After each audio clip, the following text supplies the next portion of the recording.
কিছু আওয়াজ হচ্ছিল। তো এবার আমি আমার হাজব্যান্ডকে জিজ্ঞেস করেছি, হ্যাঁ গো এগুলো কিসের আওয়াজ হচ্ছে?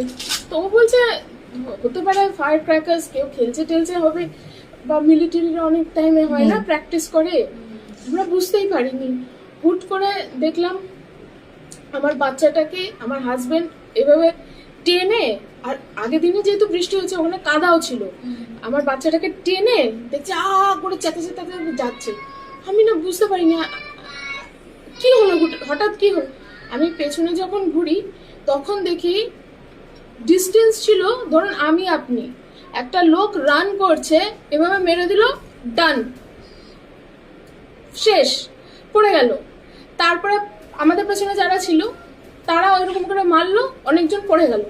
আমি আর আমার হাজবেন্ডের সবাই যেয়ে একটা জায়গায় বসে পড়লাম, আর পেছনে অনেকজন ছিল, ওনারা বললো যে সবাই হেড ডাউন করো, সবাই হেড ডাউন করো, সবাই হেড ডাউন করো।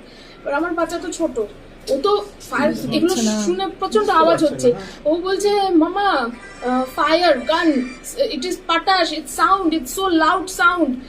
ও তো কাঁদছে, মামা সাউন্ড সাউন্ড করে কাঁদছে।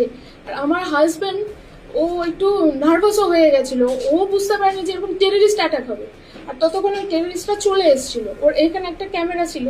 তো ও বলছে যে কারা কারা মুসলিম সরে যান, কারা কারা মুসলিম সরে যান, কারা কারা মুসলিম সরে যান, কারা কারা হিন্দু আছেন বলুন, কারা কারা হিন্দু। আর আমার হাজবেন্ড করছিল, আমি যে সামনে দাঁড়িয়েছি যাতে আমার হাজবেন্ডের কিচ্ছু যাতে না হয়।